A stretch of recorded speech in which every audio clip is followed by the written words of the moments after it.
Phyllis Webster will introduce our first two speakers. Over to you, Phyllis. Thank you. I am so pleased to introduce two people who are deeply involved in the problems that the Namibian people are facing as ReconAfrica explores for oil and gas. Rob Parker is a Canadian citizen who has lived in Namibia for 12 years and is a consumer rights activist. Rob was the editor of Consumer News Namibia, a copy editor and a columnist for the Namibian newspaper, and a frequent media contributor. Rob is a social media consultant and has worked with the Office of the First Lady of Namibia, the Electoral Commission, and other groups.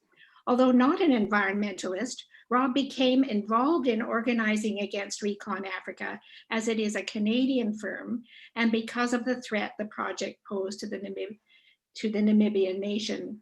He is part of Frack Free Namibia and Botswana campaign. He's also the proud father of 3 children. Our second guest is Ina Maria Shikongo, who lives in Windhoek, the capital of Namibia. Ina Maria was born in a refugee camp in Angola, grew up partly in East Germany as part of a program to foster war orphans, and then returned to Namibia, where she finished her education. She's also studied fashion design in France and gives workshops offering community education in basic fashion design as a way to empower people to diversify their opportunities to increase their income. Inspired by her 3 children, she helped set up an NGO which helps beautify children's playgrounds with sustainable gardening. When she heard about the plans of ReconAfrica, she realized that there was a serious lack of awareness in and around the climate region emergency and co-founded Fridays for Future Windhoek. Recognizing that the planet's future was on the line, she remembers saying, "Not on my watch." She got to work contacting anyone who would listen to get the word out about the tragedy in the making before it was too late. Thank you for being here, Rob and Ina Maria. Rob, over to you. Thank you so much, Phyllis. Thank you for having us. I'd just like to say hello to Ina and everyone who I've gotten to know through the process. Thank you so much for making this happen today.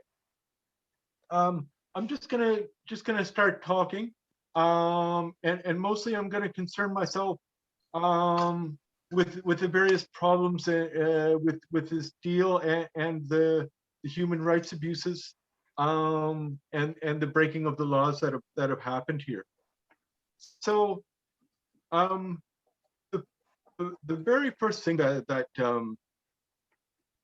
strikes you about this deal is that the company hasn't bothered to follow any of the required processes that they should. There were no consultations with communities on the ground. So the first thing you have to understand is these communities are isolated communities. There's no cell phone service. There's no internet. So you're dealing with really isolated communities. Those communities only found out about this project once the drill showed up in their community and people started clearing the land. Ian and I have both been to the drill sites on separate occasions and spoken to the people there. I was told by Jonas Kalenga, who's also gone on the record in the Namibian newspaper, to say that he wasn't aware of any project, any oil drilling until people were actually physically on his land, clearing his land, and that those things have now ended up in the High Court because the company never actually followed the process to consult communities and to acquire the land in the first place. So even to this day, in the communities of Kawe and Mbambi, where drilling has already begun, the full scope of the project has never actually been explained to these communities, and it's never actually been explained to the nation. The EIA is being done piecemeal, and the consultations are being done piecemeal. So you can learn a little bit at a time, but what they're not doing is letting people know what the whole project entails, the environmental consequences, the human rights consequences of the entire project intake. So what they're doing is they're breaking it up bit by bit. So there's an EIA for the exploratory, there's an EIA for the seismic, but there is no EIA for the whole scope of the project.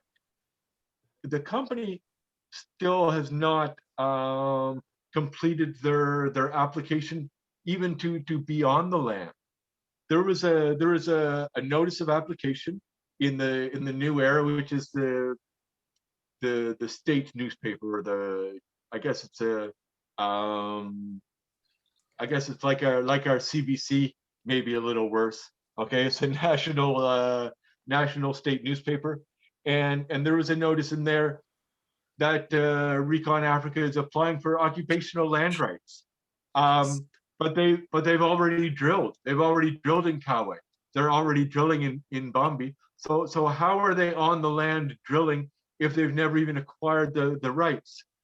Furthermore, if you look at the Communal Land Reform Act of 2002, and then the amendments again in 2013, private companies are forbidden, or aren't on the list of parties that can apply for the land. It's only, it's very specific, state-owned enterprises and not-for-profit churches and things like that. So there is no provision even for the company to even apply for those land rights. So people have had their land taken from them without any process being followed. And the company is only now on May 14th, just 2 weeks ago, following the formal process. And this is a pattern that the company has kind of displayed again and again, is a lack of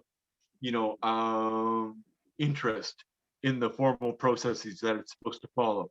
Now they know what they're supposed to do because their public relations all says that they've done this stuff, right? So they lie about it. So they know what they're supposed to do. They just don't bother doing it because, in my opinion, they got their deal done in secret. They found some government agencies to play ball with them, and they don't feel that they have to include the local communities.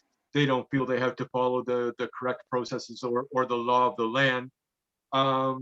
Because in my opinion, they already feel like they've got a done deal, right? The original deal, the original EIA way back in 2015, this was done in secret, behind closed doors. Consultation is a cornerstone of Namibian environmental law, right? But none of this was done with this project.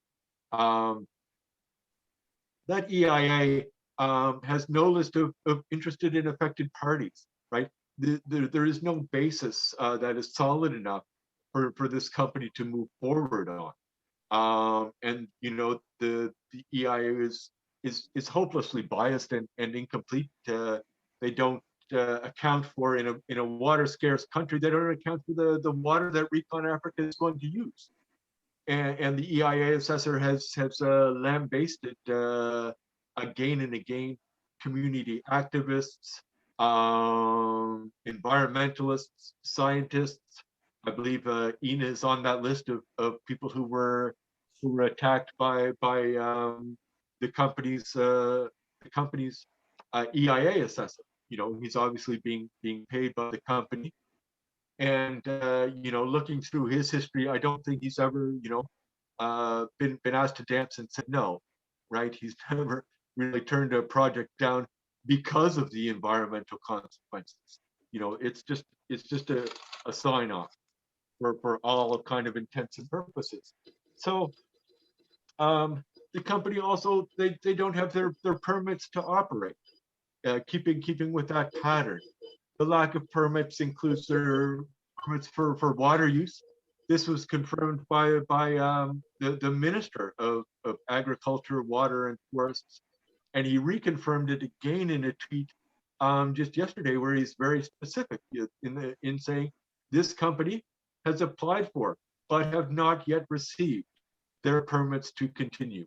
So how is the company moving forward if they don't have their permits? There's been a complete disregard for the laws of Namibia, and nobody is enforcing the breach of the laws. In keeping with that theme of lack of permits, those are just the two permits that we're absolutely sure about because the minister was kind enough to confirm them for us. We also suspect they don't have their land use permit. We suspect that they're lacking vehicle permits. We suspect that they probably don't have work permits for all of those people on their site. Now, ReconAfrica claims that they're here to bring employment and development. They're quite shameless in insisting that they're here to do so.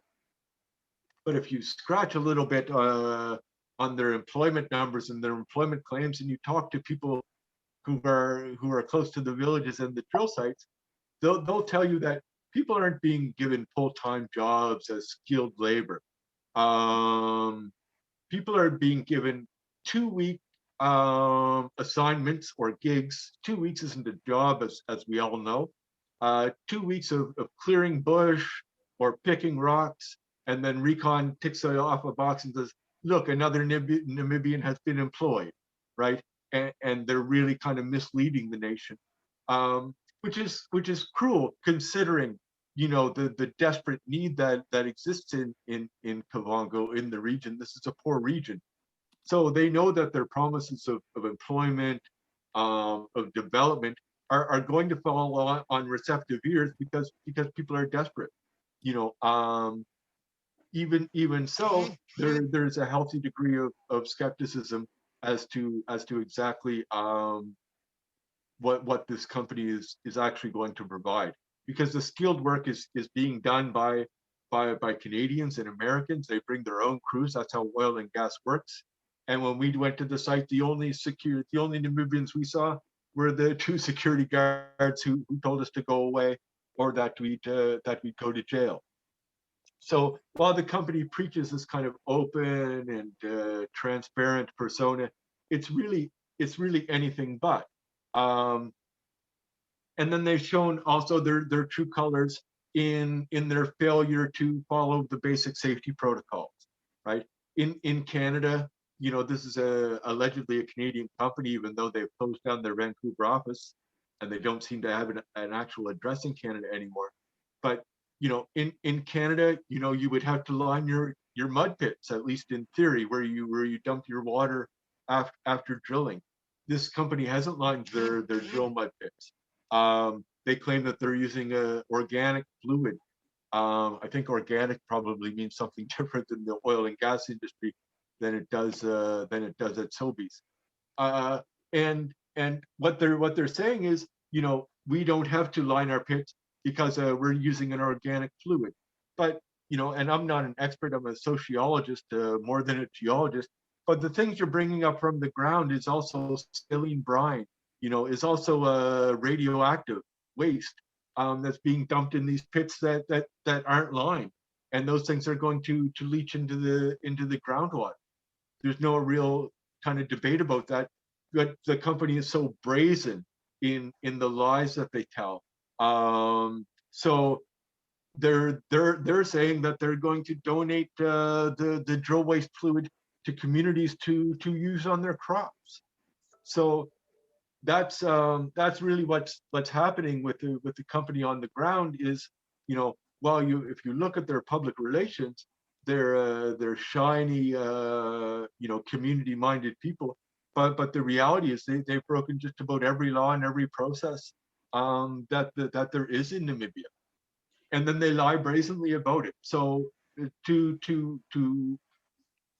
illustrate that, you know, myself and a colleague in Namibia wrote a complaint to the media ombudsman there, because what appears on television is just public relations for the company, but it appears on the national broadcaster, the NBC, as the news. There is no disclaimer that this is paid propaganda, or this is you know, this is information from the company. And Well, as Sorry. Sorry to interrupt, Rob, but can you wrap it up in about a minute or so? Because we have to move on to Ina Maria. Thank you. 100%. Thanks for telling me my time. I could have talked all day. That's okay. So, you know, what I really want to illustrate is that this is a company that has a blatant kind of disregard for the laws and the truth. And I really feel that, you know, given what they've showed us so far in their kind of commitment to doing things the wrong way and to being dishonest about it, we really can't trust something as important as the Okavango Delta to such cowboys. And now I'd like to just turn it over to Ina. Thank you so much for listening. Thanks.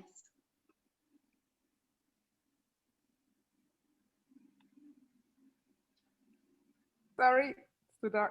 Good evening, everyone. How are you? It's very dark here already.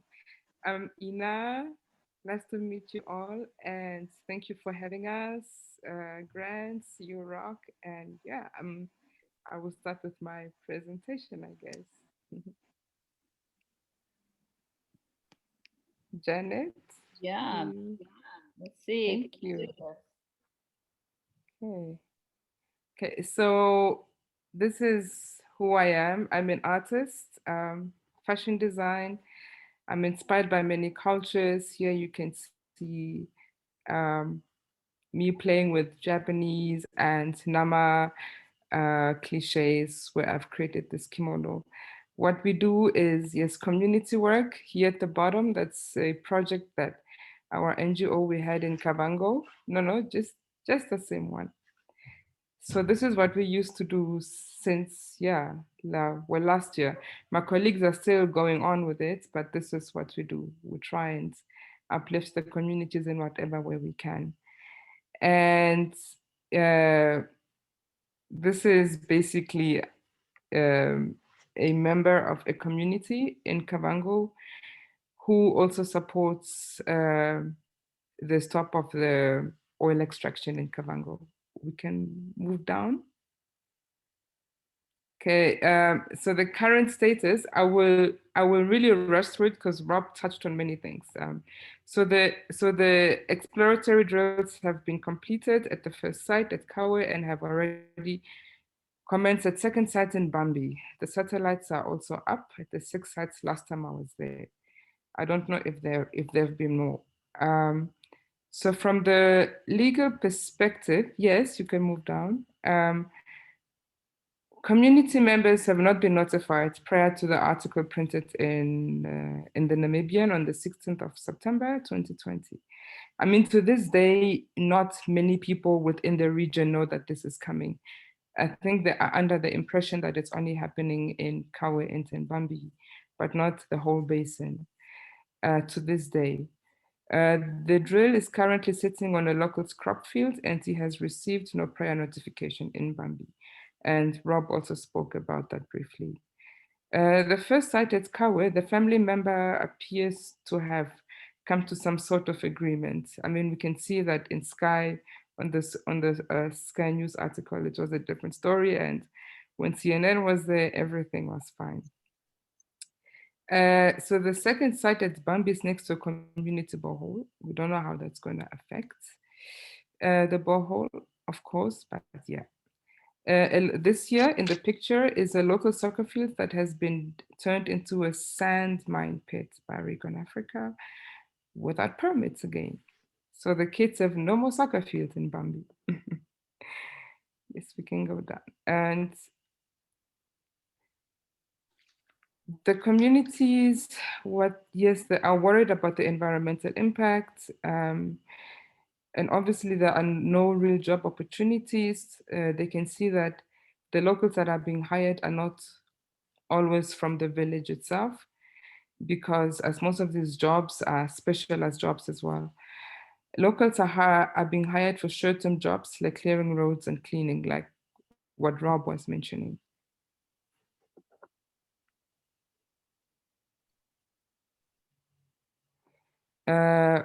So on the legal side, what have they been doing? So Recon has applied for the 2D seismic survey, but the EIA for drilling has been approved.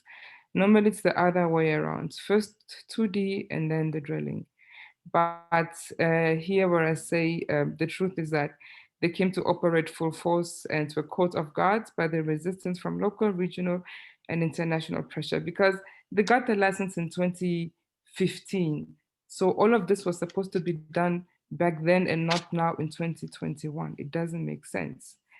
They just submitted a leasehold. Okay, that's fine. I'll just jump this one. And Rob just mentioned as well that they have also asked people now to, sorry, they have asked well, they have applied for this leasehold. Sorry, my tongue is a bit stuck today. How is this project seen politically?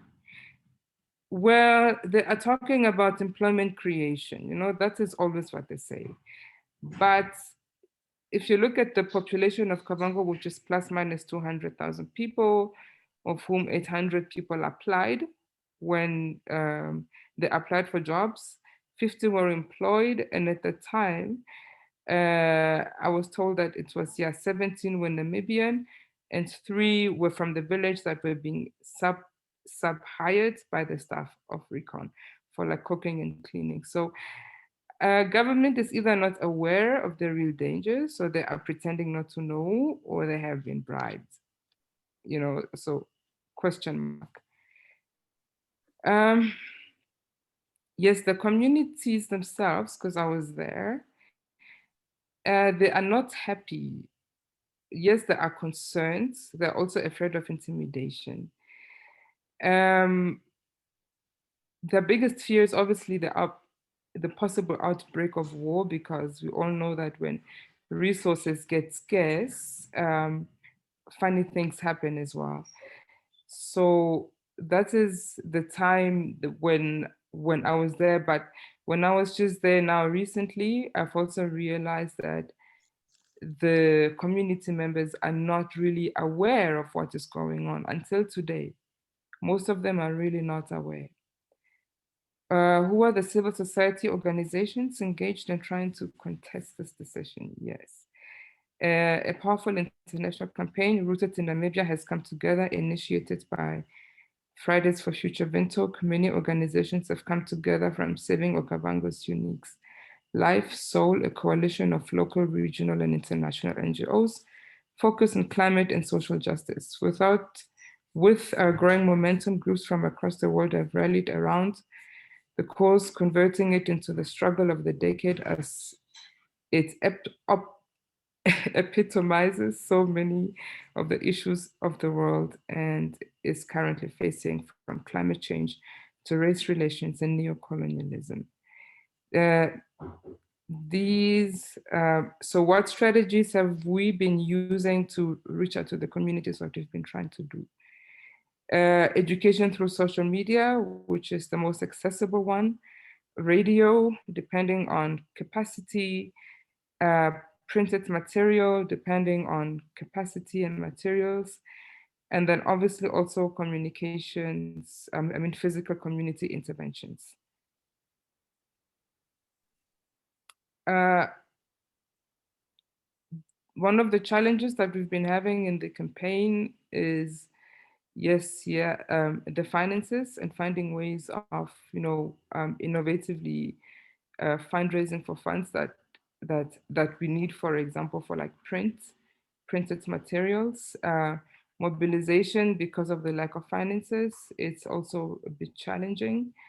And also because if you look, even if you have to go to Okavango itself, the roads are very sandy, it's very quicksand. So you need a four-wheeler, for example.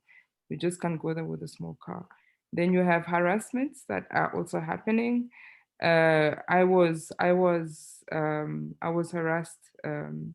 at the conference that they had for the 2D seismics, and obviously I was being an activist. So I'm not gonna pretend to be an angel. I'm an activist, but it was after the presentation. So after the presentations, I have the right to be an activist. But anyway, just as I was leaving, they called two people on me, and they looked like they were from secret services. But also, I am also one of the people that has received emails from the person doing the EIA who labels me as a white activist who doesn't care about the development of my people. So, which leads me to this point of racism where they are using their racist cards. In other words, being racist towards white people or white activists, telling them that they are just neo-colonialists who don't care about the development of Namibia. So if not handled properly, it could go sour, but it is one of the Mugabe tactics, I would say.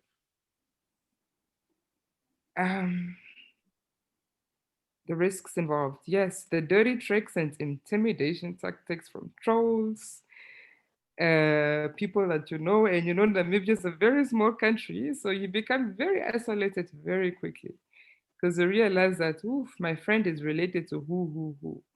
For example, greenwashing is a huge problem because when you lie, it's just when you lie and you know that you've got the resources to create these lies, it just makes it more difficult for the activists. I mean, it is part of the industry. We can see what happened with Shell 2 days ago. So you know that days are coming, and obviously also moving, fracturing. You know, it's it is. You know, trying to maneuver this whole dirty, grimy industry. It's okay. Anyway, we can move on.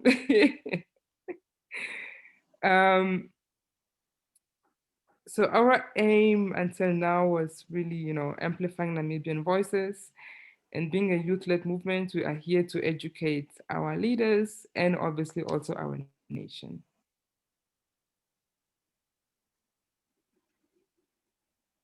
A lot of support from Southern Africa and the world is pouring in and is poured in shapes, manners, and sizes. And thank you to Saving Okavango's Unique Life, where we are several organizations and people that have come together to try and find solutions of how we can stop this. So, and that was it. Thank you very much. Thank you. Thank you, Ina Maria and Rob. And now over to Phyllis to introduce our third speaker today. Thank you. I am very pleased to introduce Elizabeth May. She's already well known to many of you as a lifelong environmental advocate, the former leader of the Green Party of Canada, and one of Canada's best known parliamentarians. She became an environmental advocacy person when she was still a teenager in the 1970s, when she led a successful grassroots movement against aerial spraying of the spruce budworm near her home on Cape Breton, Nova Scotia, and then campaigned against Agent Orange being used on the forests there.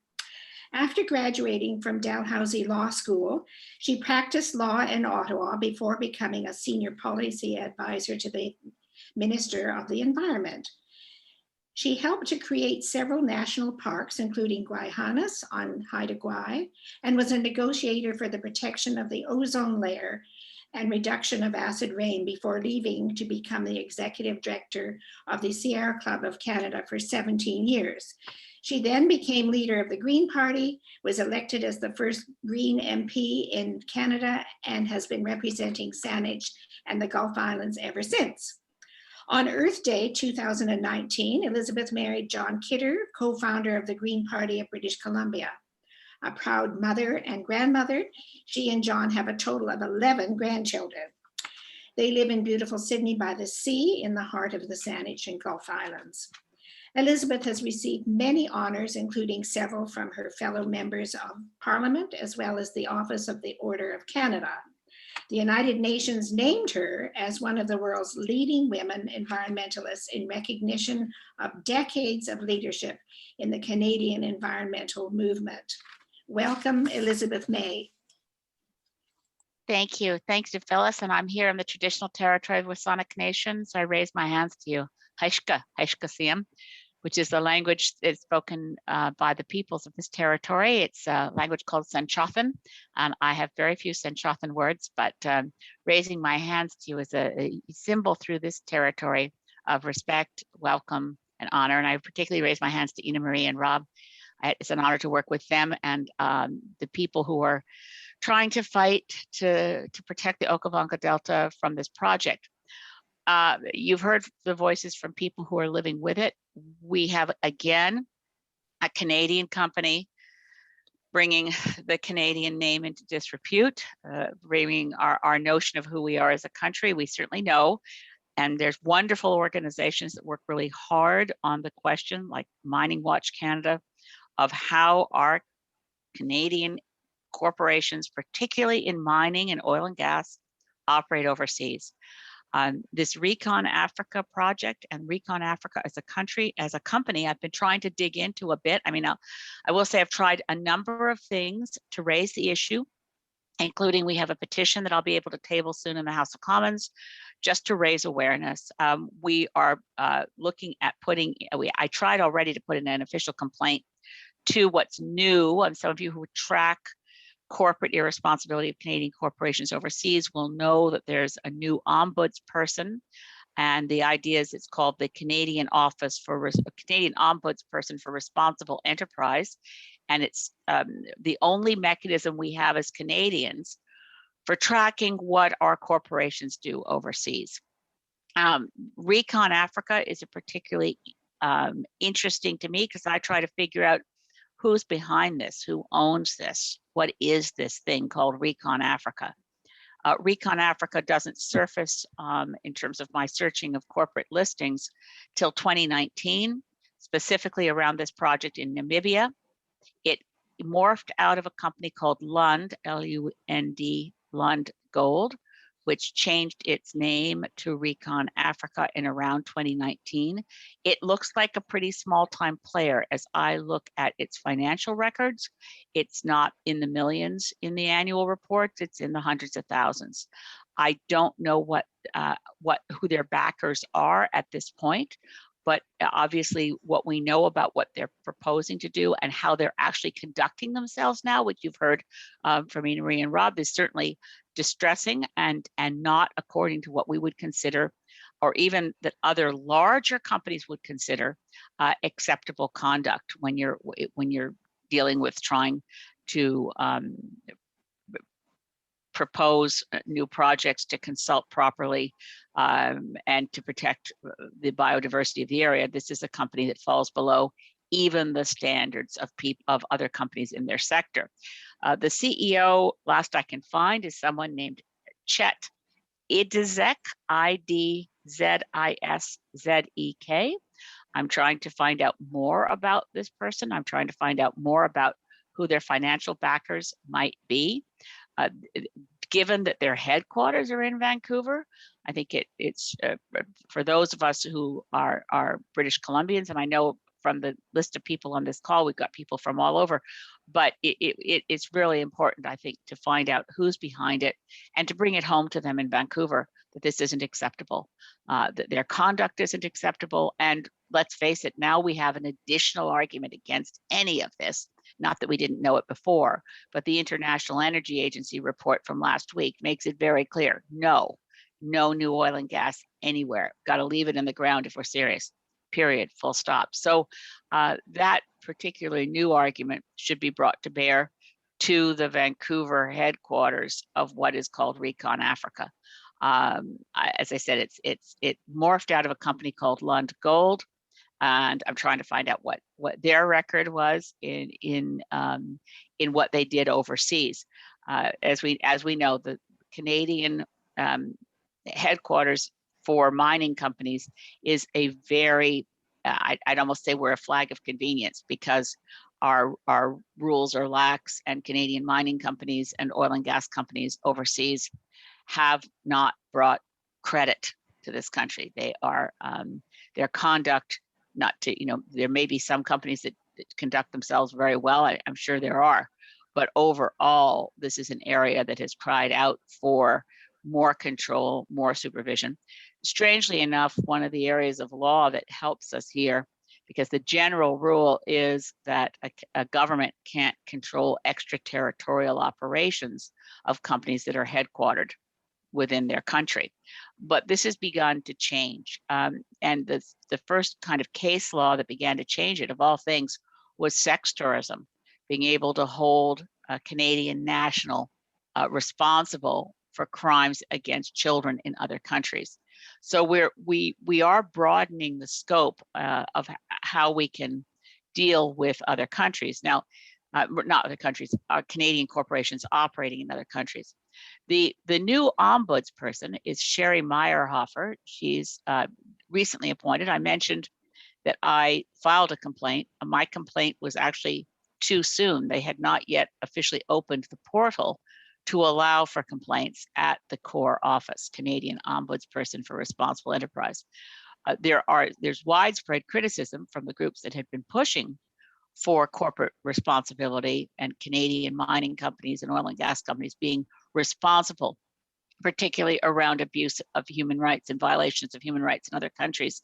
That there's a lot of criticism that when the government of Canada finally followed through in creating this office, they didn't create it with the kinds of powers, a toolkit that the new ombudsperson could use, for instance, for such things as compelling evidence, subpoena powers, proper abilities and tools for doing investigations. So my interest in pursuing this, and Ina Marie and Rob and I've spoken, we're looking to redo my application for a petition of investigation to the core office.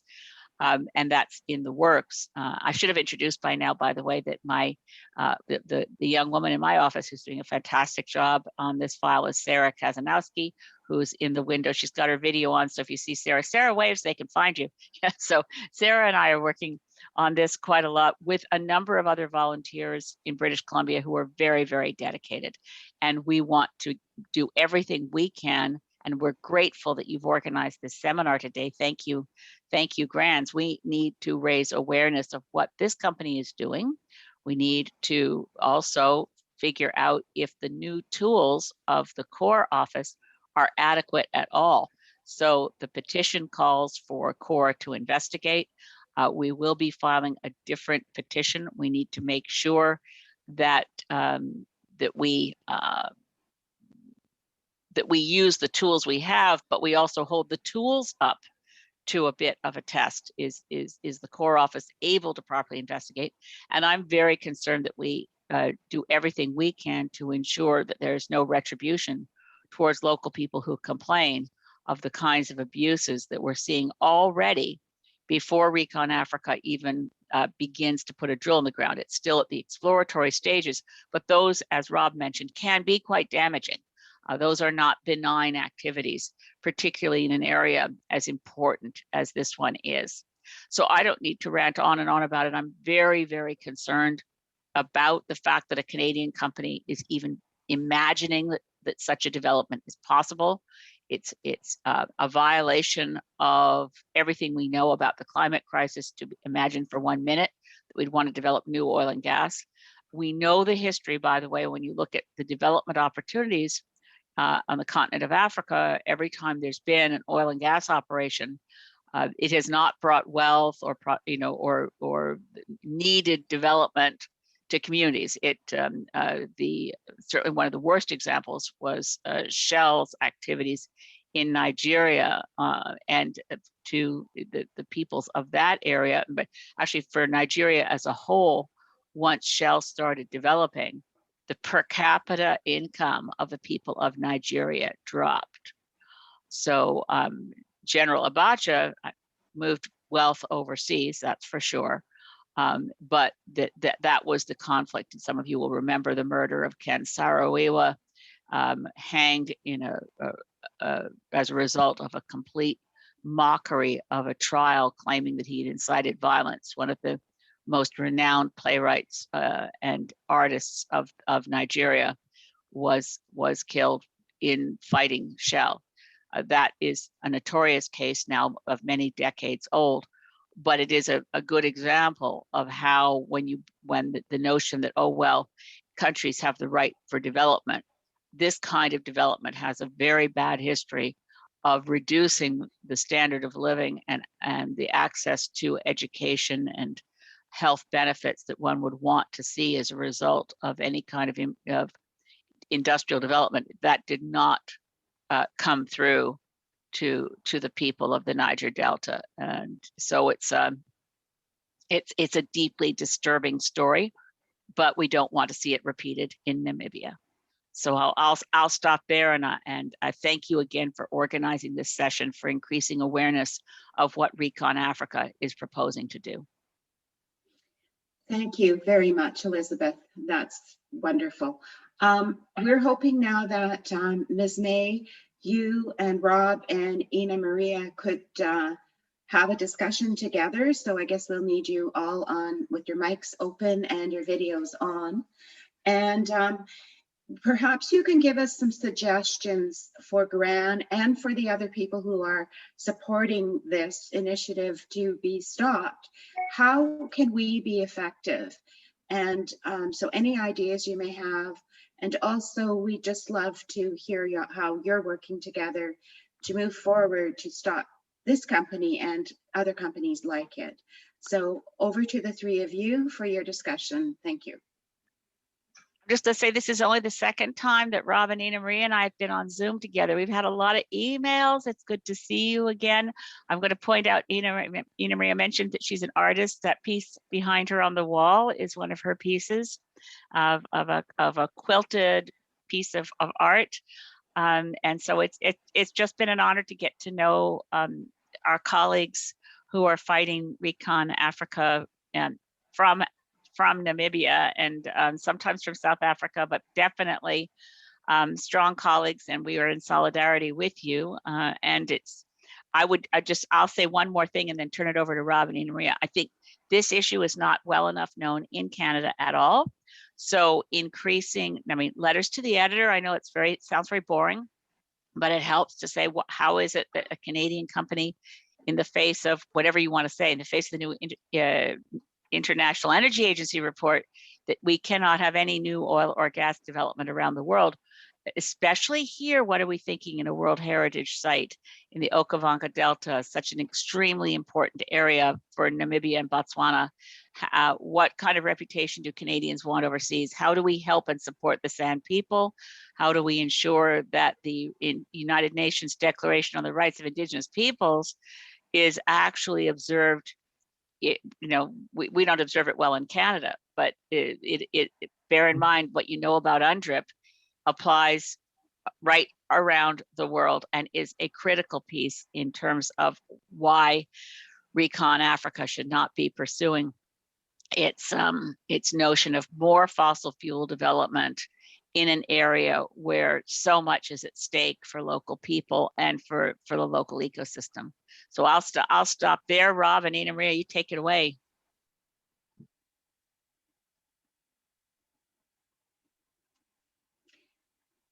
Ina Maria, I think your mic is still off. And Rob, do you and Ina want to have a discussion? Sure, you bet. I thought I'd be polite and give Ina a minute to go ahead. I like to be the last one. Okay. No problem, Ina. Okay. So I do have some thoughts that I'd just like to throw out there to Ina and Elizabeth May, and everybody kind of listening, in terms of what I see is kind of the changing nature of how to take these things on. And granted, this is my first time to be involved in taking on an oil company like this. But what I'm seeing personally is that what happened last year with Wall Street bets, right? And you remember all the organizing on Reddit that was happening, and it was, let's short this stock and get this hedge fund, and no information coming from the outside was going to change the mind of these guys, right? And this is kind of the situation that's starting to evolve around this stock, and it's tremendously worrying, in that there are people who I believe are clearly being paid to frame this as a Wall Street bets type of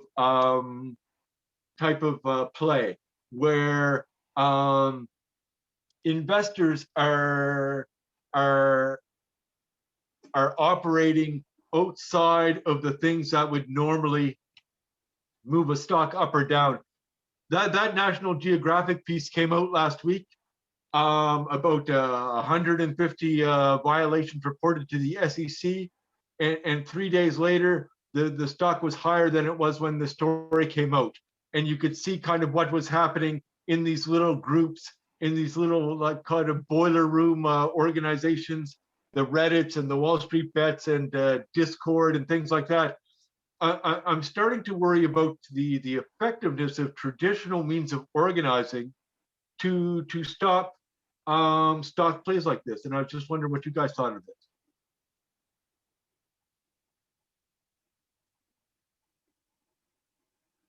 Rob, I hadn't even thought about it from that point of view. I mean, it is very much the case, and this is part of the new and growing field of climate finance, that companies are assessed, the assessed value of a corporation has to do with its access to potential resources. So it's not, it's as soon as, for instance, we've dealt with junior oil and gas companies a lot, even, in Canada. You deal with a company that's really small, but as soon as it gets the rights to drilling or testing, its share value goes up. Its value on the stock exchange goes up just by having access to drilling rights. So for a long time at Sierra Club, we were, for instance, in the Gulf of St. Lawrence fighting the notion of offshore oil and gas development in the Gulf of St. Lawrence. It's still actually an ongoing threat. But the corporation, a very small company called Corridor Resources, immediately improved its share value, just as you were describing for ReconAfrica, when the Canada Nova Scotia Offshore Petroleum Board gave it access to pursuing the resources. That's a very big concern for us, because we're now looking at a world where we have to leave it in the ground. So corporations are realizing, and even climate finance guys like Mark Carney, who's the former governor of the Bank of England and former governor of the Bank of Canada, are saying, look, these are overvalued corporations. They are overvalued because the assumption is that they will be able to develop those resources. And those resources are essentially stranded assets as we decarbonize. They're stranded assets, and they're unburnable carbon is another term used quite frequently in the world of climate finance.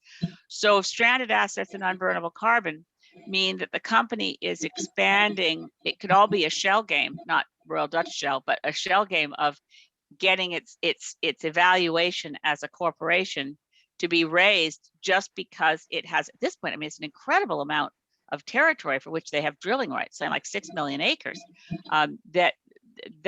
Those drilling rights alone take a relatively small player. As I said before, it's what I can find of its financial reports online aren't even in the millions, but the hundreds of thousands in terms of annual reports, and makes it more valuable, which delivers more benefit to shareholders. In other words, the whole thing can be a scam, but it's actually on the ground in Namibia and doing damage. So it's not a scam I'm prepared to ignore. I think we have to expose it. We have to figure out whether, and Rob, I have to say, your approach of comparing it to Reddit and maybe there's things we can do in the stock market, I have no idea. What I do know is that this is a Canadian corporation that is quite junior, and that they describe themselves as a junior oil and gas, which means they're not an ExxonMobil, they're not a Royal Dutch Shell, and they are prepared to go into Namibia and do real damage. And that's where I think Canadians need to know more about it, and need to talk to their investors, and also need to point out that this is unburnable carbon in the world of the International Energy Agency report. ReconAfrica should not be developing anything in Namibia or Botswana. And Ina Marie, I'll turn over to you. Thank you. Thank you, Elizabeth. Thank you, Rob. Yes, I definitely feel the urgency to have this stopped. Also because Namibia is a desert. We have been experiencing severe droughts. Like this year in the western part of Namibia, we had a severe drought. The people in the Kunene, they need to be given aid relief. So it's a problem. There's some parts of Namibia that have not received rain for the past 10 years. So the climate emergency is here, and the Kavango, along the Kavango River, that's the only place where we can, you know, attempt um, to reach our targets, you know, the SDG targets, food security, the right to water. So all of that is being taken away. You know, we have the Kalahari to the east, the Namib Desert to the west. We can see that the desert lions are already dying out because of drought. The game has moved on or has been poached. And there is no drilling, or okay, there are mines on that side, but there is not oil drilling on that side. But we can already see the effects of not having water on the western side of Namibia. So what is being done here, even though it will impact firstly the people that are living in the Kavango region or in the Kavango Basin first, it will be felt in Namibia, I mean, in the entire country, because we live in a desert.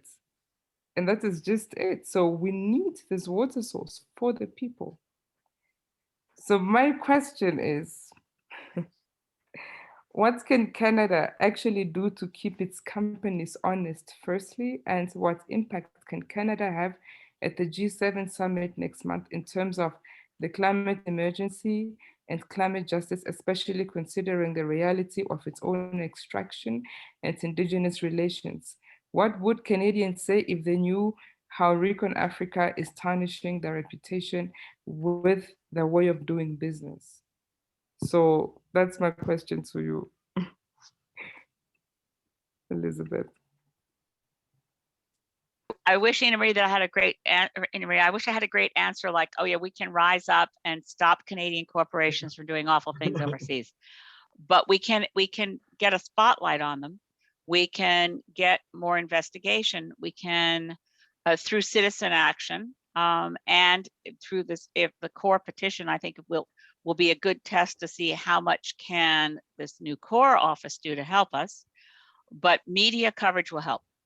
And if this company is what I think it is, which is a couple of actors without real means, who are kind of one and if there's anything dodgy about how they got their permits, if we can start proving that, if we can start getting, I think a key part for us in terms of what can we do as Canadians, to answer your question, is to get our media onto this and to get some exposés and to really make it clear that this is not acceptable under our commitments under the Paris Agreement, not acceptable under our commitments on the United Nations Declaration on the Rights of Indigenous People, which Canada has now signed and ratified. We are not living up to our values as a country, and that's true in a lot of areas. But in this one, and the group of people with whom we're speaking today, the 78 participants on this line, are all really great activists committed to doing right by Canada's relationship with the Global South. And I wish that everybody's microphones were open and we could all be talking as a group, but as the panel, the three of us, this is a good step that we're talking to these great activists today, and they'll have good ideas too. And we need to ramp it up, ramp up the attention, ramp up the media coverage, get our petition in, see if, and get our request for an investigation to Sherry Meyerhofer's office and see if it makes a difference. But I would think if we could get, really good investigation of what with Canadian media in Namibia, I think, and going to the door of the Vancouver office of ReconAfrica and knocking and seeing who's home, I think that would be very revealing.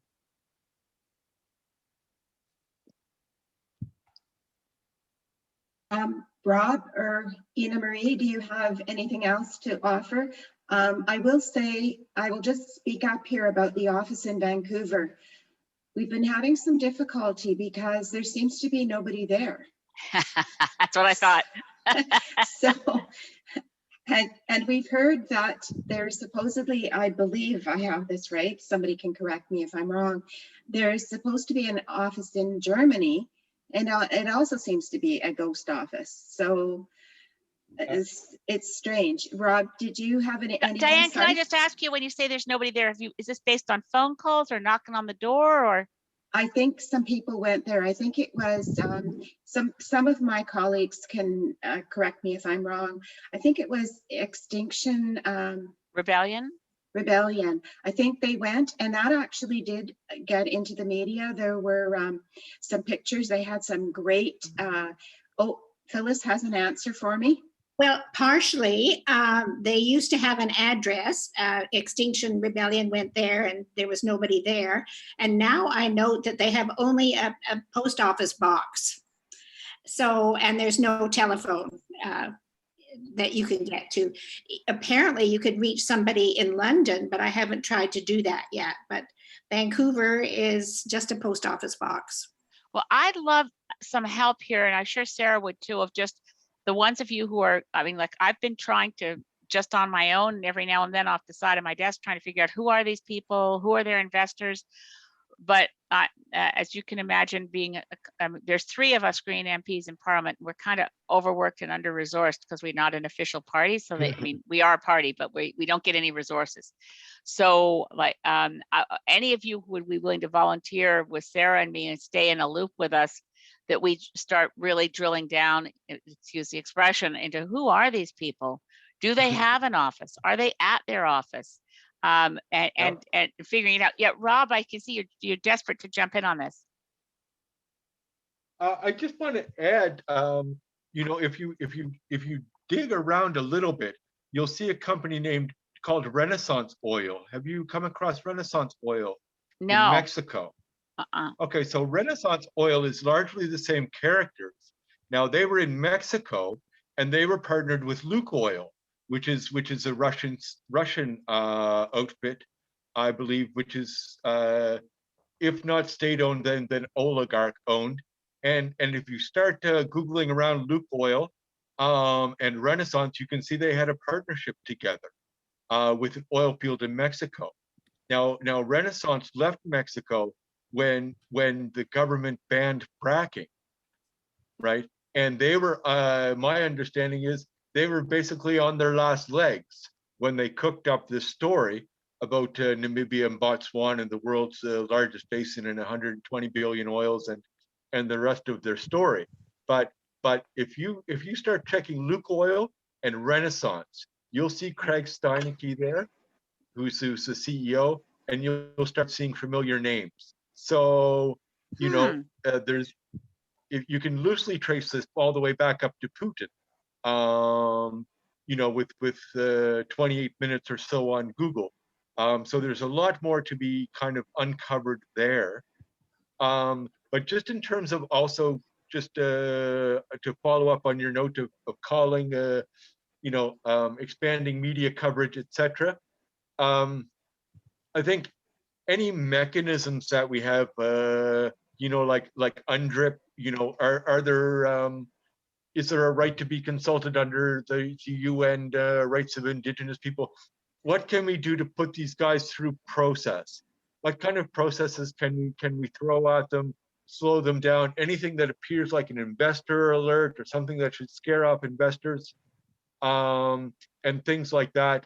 I really feel that you know, the misinformation that they put out through those channels, if we can start to kind of counter that with things that it's hard for them to explain away, and any kind of processes that slow them down are really important. And also, I just want to note one last thing, is that we don't know who the shareholders are of these Namibian partners organizations. I saw someone ask a question if Jeff York is on this. Yes, he is. My understanding is he has a story coming out very shortly about who the Namibian partners are.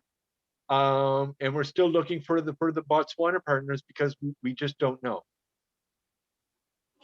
When people go to Great. pull the documents are missing. Mhm. Whoa, so it's just a web. So we're at the time now when we thought that we would turn this over for questions, and Pat Dolan is going to take care of that for us. And anybody has more questions, just keep putting them in the chat and Pat will look for them. Thank you everybody for their wonderful contributions today. Pat, over to you. Pat, it's good to see you again. Hello, Nice to see you, hello. Elizabeth. I didn't know you'd be on this. Hi, sorry. Hi. Yeah, there are lots of questions. We won't get through them all, but I'm going to try and pick a few key ones. Can we be hopeful, do you think, given the decision in the Netherlands about Shell, that there's something that we can take from that in terms of the issue around the requirement to reduce emissions rather than explore new oil? Anyone want to pick up on that? I think the number of developments around oil and gas in the climate context are very encouraging. We have the decision of, as you said, the Dutch court, which was judging Shell's corporate commitment to a 20% reduction by sometime. They said, no, that's just not adequate. You have to do more. Now that's a game changer for oil and gas companies. We also had the recent decision in the courts in Germany that the German government's target, which by the way is, only gazillion times better than Canada's, wasn't adequate for future generations. So Germany has to revise its own reductions of greenhouse gases. At the same time, we also have the International Energy Agency, which is actually not just an energy agency, but typically would be seen as an oil agency, not historically about climate at all. Historically, the IEA has been about whether we have adequate supplies and reserves of oil and gas for the economy. And they're saying no more new oil and gas, no more new coal, no more new oil and gas infrastructure, no. So overall, the government of Canada has to also consider what kind of restrictions we can place as a government, and this is a big question, on the activities of companies around the world. The part of the problem with this bunch is it would be almost better if the proposed drilling in Namibia, Botswana, Okavango Delta, if that was coming from a big corporation, a Shell or a Mobil. We're dealing with a very small corporation that probably skirts fast and loose around, and it doesn't have a corporate reputation to worry about. It doesn't have its fingers in lots of pies. I'm not sure, I've got to double check whether it's connected to, but Reconnaissance even looks like a bigger corporation. It may not be. These guys are cowboys. That's my, no offense to cowboys. I just married one, but my husband literally was a working cowboy for a chunk of his youth. So I realized, oh wait, I don't want to say anything against cowboys, but these guys are not big time players. So they're not going to be touched immediately by a decision like the Dutch court's decision on Shell. But the whole corporate world, the markets are going off these guys. That helps. They will have more trouble attracting investment dollars. That doesn't, though, mean they can't do damage when they're out there as a very small corporation with a ticket to improve the share value, deliver benefits to whatever groups that are currently their investors. So it's a very good point, Pat. These guys, their day is done, right? Ina Maria and Rob, you won't know that, but about I don't know, a year and a half ago, talking about where we were going to go after COVID. Maybe it was only a year ago. I said, well, basically, we're not going to go back to the oil sands. I mean, oil is dead. I got in so much trouble. Everybody's like, the Alberta government wanted me tarred and feathered. As a matter of fact, I think Jason Kenney specifically said that. But now we've got major institutional players saying that basically oil is dead. It's not gone today, but nobody should invest in it for tomorrow. It's being phased out. And if we have any sense about anything, And it's so wonderful that Ian is a climate activist too out there with the Fridays for the Future in Namibia. I mean, we are all aware this industry dies or we do. There's no cohabiting with that. Okay, thanks. A couple of questions for you, Ina Marie. One person put in the chat wanting to know if there's a way to, with your fundraising issues, if there's a way to send support your way. Maybe you could let us know, either if you can do it off the top of your head or in an email later, in case people would like to financially support. That's one question. And the other question for you is, what about the need for strategy? Someone asked about, does Seoul have an advocacy strategy in place that it's working on? I think they were working on a website that still has to be worked on, but capacity is very limited. That is what Seoul is doing. For me personally, on a personal level, because I'm on the ground, you can feel that everything is heating up. Even around you, the circle is closing in because everyone is somehow related or knows someone. So I am trying to center myself and see what is it that I can do next. You know, it is not an easy fight per se, because it is a very dirty industry. But I think the previous question was About your one. fundraising activities. Yes. Well, that is one of the many greenwashing tactics that they use. So I'm going to find my own way of, doing it. So thank you, everyone. But I think there's a possibility that, people are watching you closely and they're claiming that I'm doing this for the money. So I would love to just somehow find a balance, send my art, and then, sell my art, So it's just something that I need to be aware of. Yes. Yeah, but thank you very much for the offer. Yeah, and I know there are concerns being expressed in the chat about concerns for your safety. So we hope you're being careful as you can be. I have another question.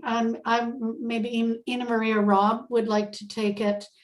Are there concerns regarding contamination of the aquifer for drinking water as well as livestock in the area? Is that a big or growing concern? Very, very much. And one thing to kind of know about Namibia is there are underground aquifers, and we're not just talking about water for local farmers. We're talking about 20% of the nation's drinking water.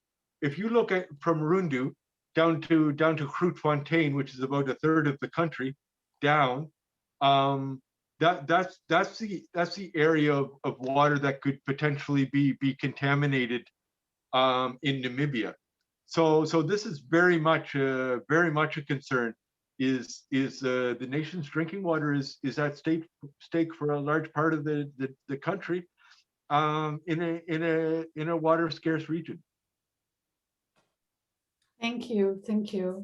I guess a question that's just come up: if Recon backs out or we're successful, are there others waiting in the wings to take this on? For example, in China or elsewhere in the world? Do we know?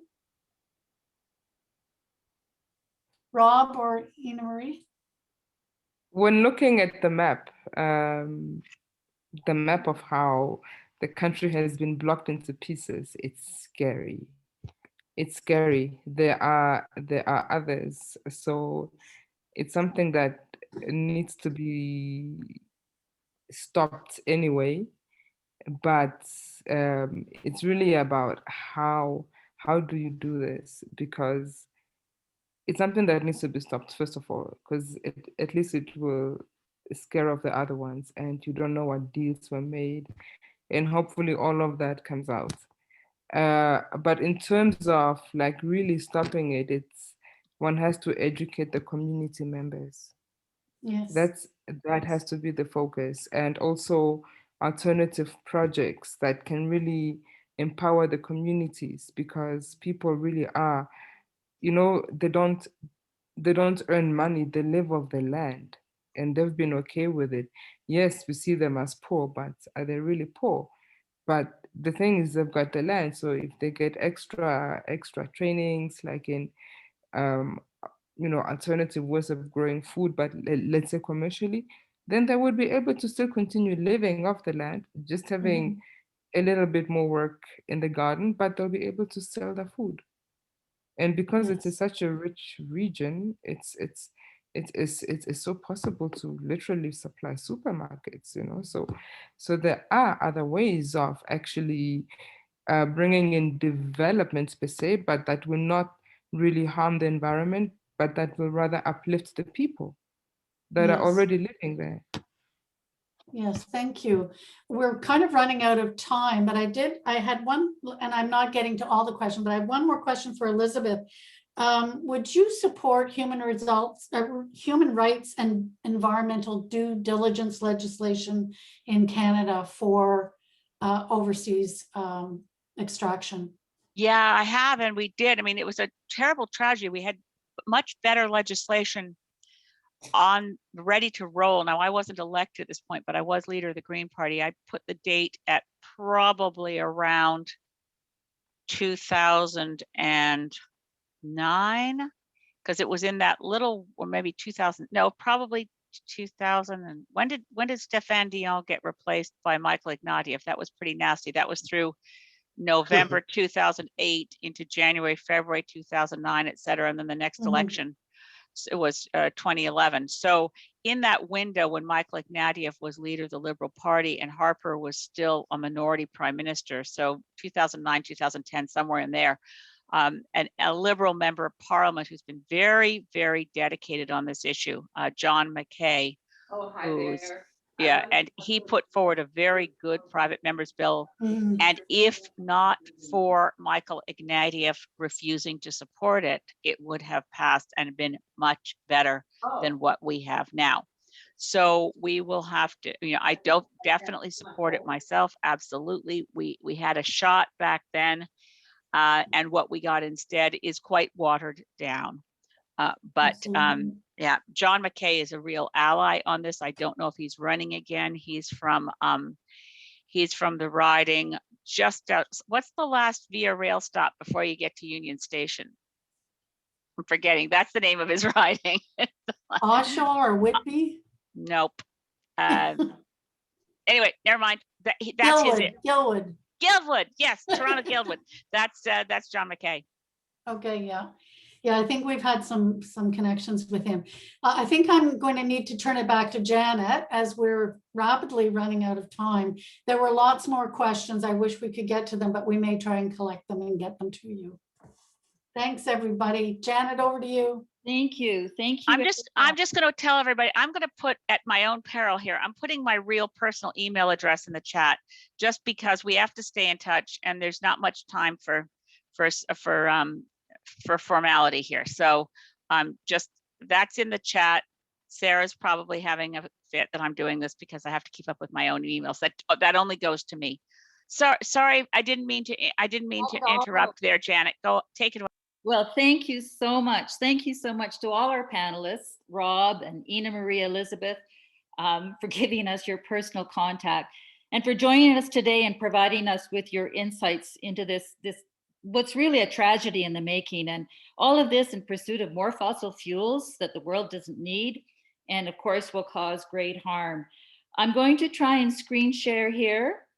See what I can do.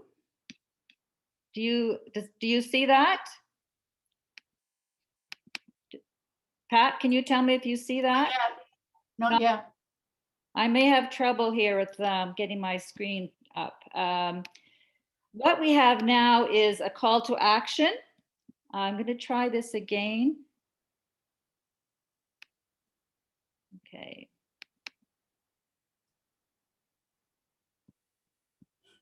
Okay, it doesn't want to let me minimize so I can do this.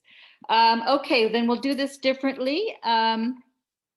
We want to thank all of you, the participants who have joined us today to learn more about this issue. We at the Grandmothers Advocacy Network have chosen to mount an advocacy campaign to raise awareness and stop this project. One of our actions that we would like you to join us in is to take a moment, and we will send you the information to call the Prime Minister. We had a slide here. I don't know why I cannot make it work. It's actually in the chat box now, the script, I believe. Yep. You can go to the chat box and find a link to the GRAN website. It will bring up a script for a call to the Prime Minister. I was going to do that myself, but I can't bring up my, I can't bring up the script. So what we will do is also ask you then to go to the GRAN website and call the Prime Minister. We're hoping you will call him today.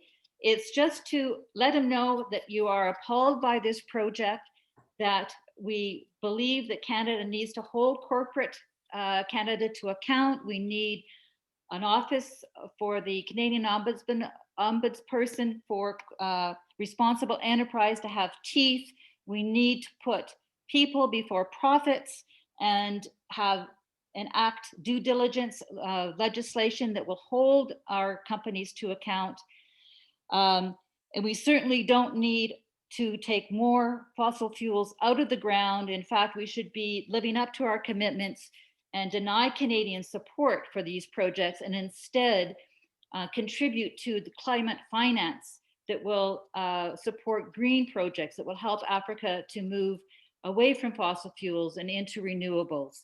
So that it will be our call to action. We will send you a direct email action from the GRAN network next week with all this information, asking you to phone the Prime Minister, asking you to write the Prime Minister.